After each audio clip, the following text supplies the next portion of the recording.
Good afternoon. How's everybody doing? So, today I want to talk about something that causes a lot of confusion and a lot of conflict between renters and property owners.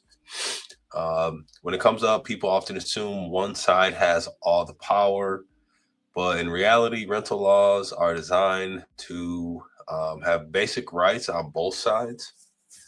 So, yeah, a quick question when it comes to renting is who has more rights, the tenant or the landlord? So let's answer a couple questions. For one, the real answer is both, just in different ways. So tenants have the right to a safe and livable home, safe, livable environment. I want a lot of my people, or not my people, low income people, to learn this stuff. I might print this stuff out and just go hand it through every poor neighborhood and be like, bro, start suing your landlords. Because I've seen some poor neighborhoods like Muskegon Heights and stuff like that where they do not take care of their tenants. And I think we should all come together and just print tenant rights and just go hand out flyers and be like, bro, sue, sue, because they do not take care of the tenants at all. It's like a damn sharecropping field from the old slavery days. And I really mean that. And actually, you know what? I think I really might do that, bro. I think I really might do that. Print out tenant rights and go give them into poor neighborhoods, bro. 1 second. Excuse me.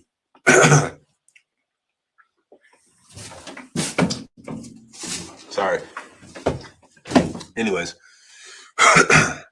But anyways, what it is that means that there's basic necessities for the tenants, like heat, electricity, running water, and a structure that doesn't pose serious health or safety risks. If something breaks that affects habitability, tenants have the right to request repairs. Tenants also have the right to privacy. A landlord can't just show up whenever they want to. In most cases, advance notice is required, except for in emergencies. A tenant tenants are protected from illegal evictions. A landlord cannot lock you out, shut off utilities, or remove your belongings without following a court-approved process. Even if rent isn't paid, self-help eviction is not legal. So they can't just kick you out. They have to do it through the courts. Everyone has situations, if it's a mother with kids and she loses her job, she needs at least time to find a place to stay. You do have situations where squatters are taking over pretty much in blue cities and blue states, but we won't get into politics. Anyways, so you have landlord rights. I'll explain those really quick. Landlords also have rights also, and this is where people sometimes misunderstand the other side. Landlords have the right to collect rent on time as agreed in the lease. If late fees are clearly outlined in the lease and allowed by law, they can be enforced. Landlords also have the right to enforce lease terms, things like occupancy limits, pet policies, and property care expectations. You have to keep the property taken care of. Landlords don't buy the property, fix it all up just for you to tear it up. That's why you have security deposits. That's why they ask for a lot on security deposits, because they put their money into that. So if they put $20,000 to fix that property up, they rent it out to you for 1,200 or 2,000, for the whole year. They made their money back. They made back 4,000, and then plus you cover some utilities, but they still pay some utilities too. Like they might pay taxes on the property, they might pay for trash, and then you pay, the gas and the electric. But if they have a mortgage on the property, you're covering the mortgage, obviously, if you're the tenant.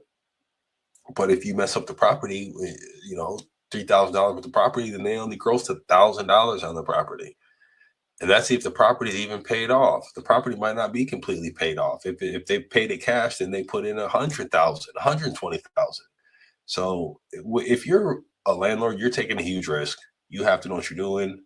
You have to make sure you get good tenants. That's why private landlords are pretty picky. Um, But yeah, they do have the right to evict you, but only through proper legal procedures. If rent isn't paid or lease terms are violated, landlords can also access the property for repairs, inspections, or showings. So they could that's how they have access to the property. If they need to fix something, if they need to show the property because they're gonna sell it, any type of inspections, they can get access to the property. But again, proper notice is required. They can't just bust in there. They have to give you a heads up where conflict usually happens. Most problems don't start because someone is trying to break the law. They generally start because people don't understand the lease. They don't understand their state's rental laws. Tenants may feel their rights are being ignored. Landlords may feel their property or income is being disrespected. So it's like, you ain't following the law. You ain't following my lease. Well, you don't know what the lease says. You didn't read the fine print. You ain't paying the rent on time. Well, I can pay a couple days late. You know what I'm saying? Or, I need to fix something and I needed to fix it on Tuesday. Or to the landlord or to the tenant to the landlord. Why didn't you fix it by Tuesday? So that's why I have good communication. Always have good communication with people. A big misunderstanding. Here's the key things people get wrong. Tenants' rights and landlords' rights, they do not cancel each other out. They work together. They're balanced by the lease agreement and the state laws. Those are something that you always have to keep in consideration. So whether you're renting or own a rental property, know your rights. Protect your money because your rights protect your money. Your time, it protects your time and it protects your peace. So if you're unsure where you stand, don't guess. Don't make sure you ask questions early. And most rental problems are preventable with clarity and good communication in the beginning. Those are the small things that you want to make sure that you're paying attention to, because that's how you avoid any issues, any disagreements. And that is pretty much it.